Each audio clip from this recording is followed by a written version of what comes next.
వీధుల్లో తిరిగే దేవర దున్నపోతు మన గ్రామాల్లో చెప్పుకుంటూ ఉంటాం.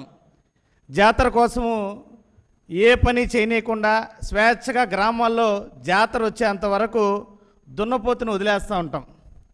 ఆ రకమైనటువంటి ఒక దేవర దున్నపోత నిన్న ఈరోజు ఏం మాట్లాడుతున్నాడో అతనికి అర్థం కావడంలే. అందుకనే బహుశా ఆ పవన్ కళ్యాణ్ గారు ఎందుకు పనికిరాడు, ఇలా దున్నపోతు మాదిరన్నా తిరగతా ఉండని అనేసి ఇలా దేవర దున్నపోతలాగా ఏమైనా వదిలేశాడేమో మాకు అర్థం కావడం లేదు. అతను అంటాడు మామిడాకులు, విభూది, బొమ్మ, తుపాకీని పట్టుకొని వచ్చి ఇదేం పేరు అన్నాడు. అంటే రాజకీయాల్లో ఏదైనా ఒక అంశం మీద మాట్లాడాలంటే సమగ్రమైనటువంటి విషయ పరిజ్ఞానం ఉండాలా, ఆ ప్రాంతాలపైన ఆ విషయం పైన అవగాహన ఉండాలా, ఏ రకమైనటువంటి పరిస్థితుల్లో ఈ అంశాన్ని తీసుకొచ్చారన్నటువంటి జ్ఞానం ఉండాలా. అవేమీ లేకుండా నేరుగా తీసుకొని వచ్చి దాని మీద విమర్శలు చేస్తూ ఇదేదో ట్రోల్ అయిపోతుంది దీని మీద అని మాట్లాడడం. ఈరోజు జగన్మోహన్ రెడ్డి గారు తీసుకొచ్చినటువంటి మా వి గన్ అనేటువంటి ప్రతిపాదన కొత్తది కాదు. ఇది గ్లోబల్ ప్రాక్టీస్. ప్రపంచవ్యాప్తంగా ఈ రకమైనటువంటి ప్రాక్టీస్ అనేకం జరిగాయి. ఉదాహరణకి ఢిల్లీ, ముంబై పేర్లతో ఈ ఢిల్లీ, ముంబై మధ్య అనేక నగరాలతో ఇండస్ట్రియల్ నోట్స్ దేశంలోనే అతిపెద్ద మ్యానుఫ్యాక్చరింగ్ కారిడార్ డిఎంఐసి, ఢిల్లీ, ముంబై. మరి దీన్ని ఏమంటారు? దీన్ని కూడా తప్పు పడదామా? మరి అదేవిధంగా అమృత్సర్, కోల్కతా ఏకేఐసి, అమృత్సర్ కోల్కతా ఇండస్ట్రియల్ కారిడార్. దేశంలో ఉత్తరం నుంచి తూర్పు వరకు భారీ కనెక్టివిటీతో 2 ప్రధాన నగరాల పేర్లతో ఏర్పడినటువంటి కారిడార్. మరి ఇది తప్పందామా?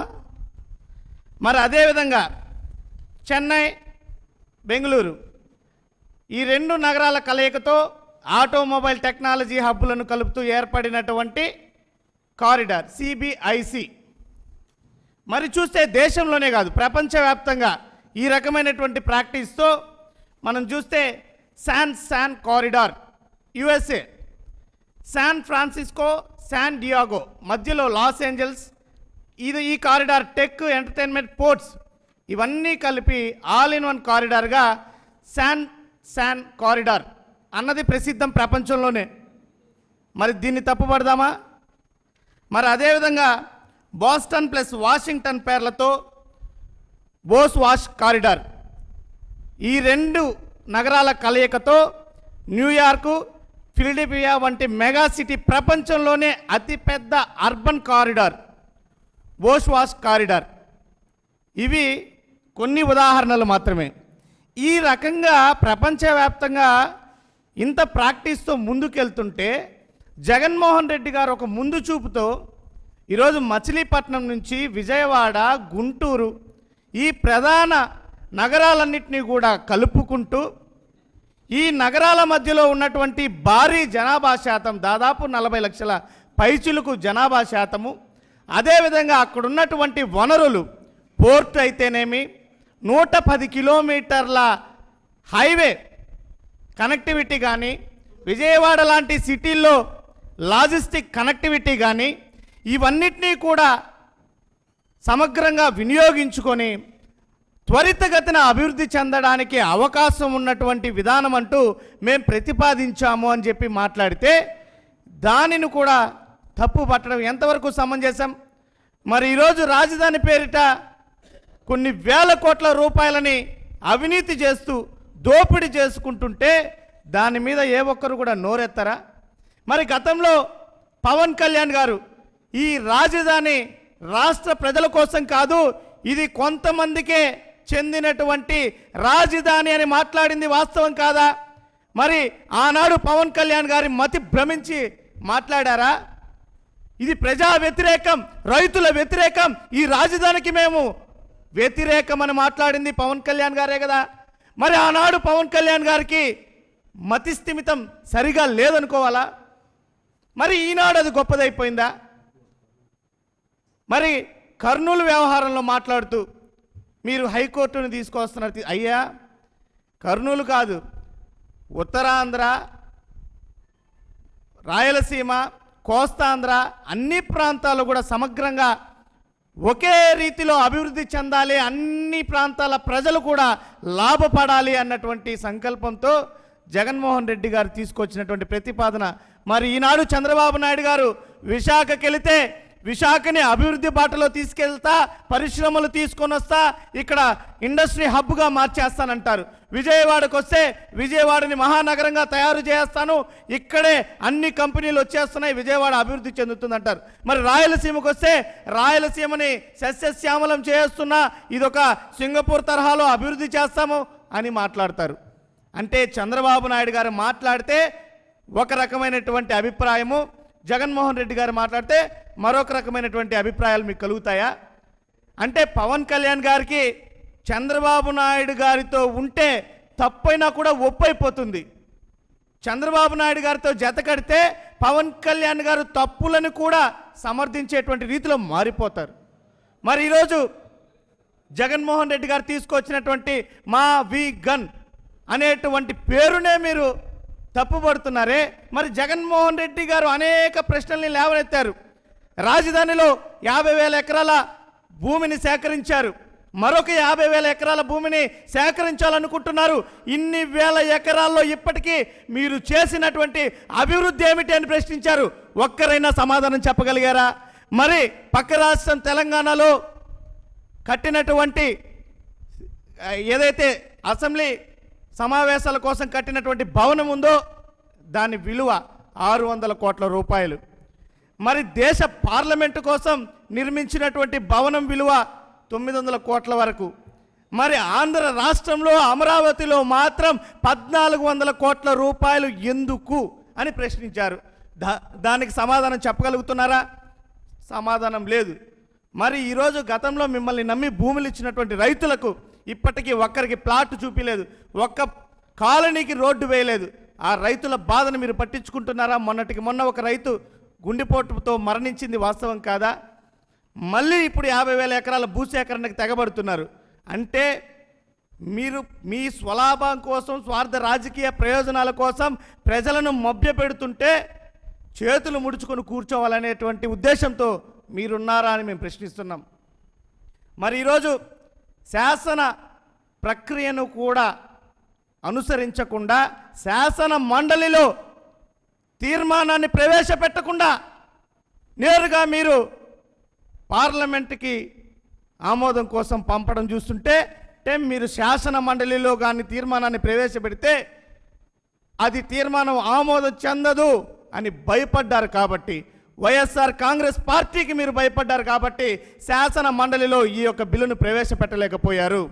ఈరోజు రాష్ట్రంలో కనీసం 3,000 కోట్ల రూపాయల బకాయిలు చెల్లించకుండా పేదల ఆరోగ్యానికి పనికొచ్చేటువంటి ఆరోగ్యశ్రీకి కూడా మీరు బిల్లులను చెల్లించలేక ఈరోజు ఆరోగ్యశ్రీ ఆగిపోయి అనేక మంది పేదల ప్రాణాలు గాలిలో దీపాలలాగా తయారైపోతున్నటువంటి పరిస్థితి.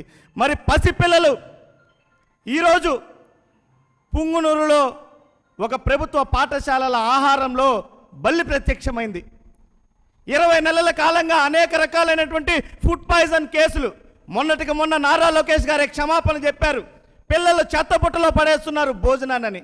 ఈ రకంగా పసిపిల్లలకి న్యాయం చేయలేకపోతున్నారు, పేదలకి న్యాయం చేయలేకపోతున్నారు.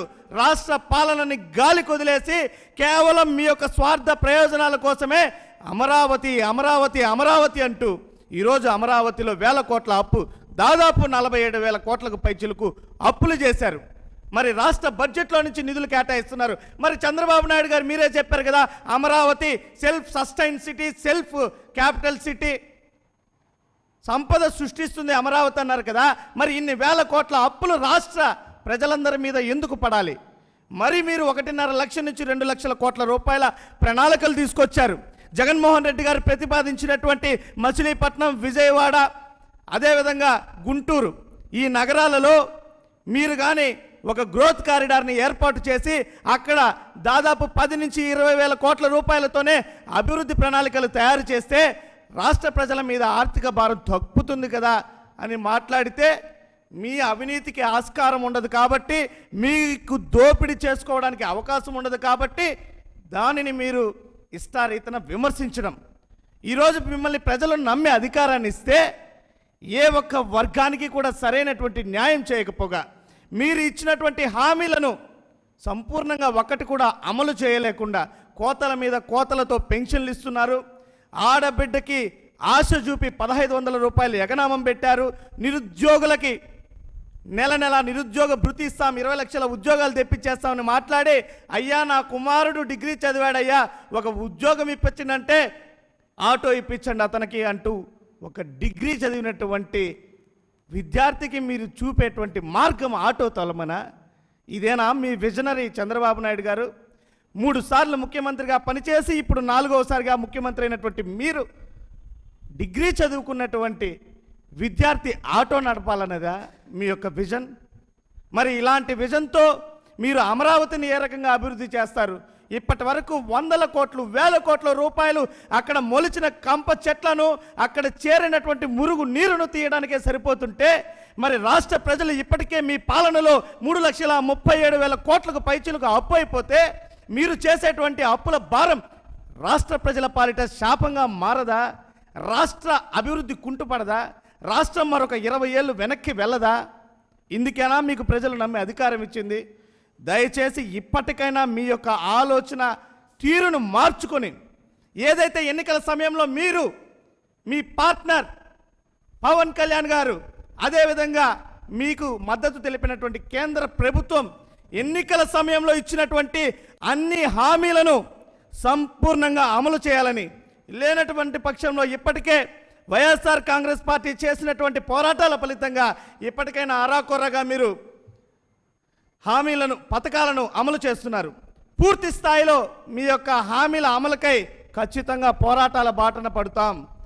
ఇవన్నీ కూడా ప్రజల నుంచి మరల్చడానికి మీరు ఎన్ని డ్రామాలు నడిపినా కూడా వైఎస్ఆర్ కాంగ్రెస్ పార్టీ వదిలిపెట్టేటువంటి ప్రసక్తే లేదు. మరీ ముఖ్యంగా స్థానికంగా ఈ యొక్క దేవర దున్నపోతుకి చెప్తున్నాం, ముందు ఏదైనా సమావేశాలు పెట్టాలంటే దాని యొక్క విషయ పరిజ్ఞానం నేర్చుకొని మావిడాకులో విభూదో తీసుకురావడం కాదు, చేతనైతే ఒక పెదబాల శిక్ష తీసుకొని వచ్చి ఒక 10 రోజుల పాటు చదువుకొని, ఎలాగో 9వ తరగతి ఫెయిల్ అయినటువంటి వాడివి నువ్వు.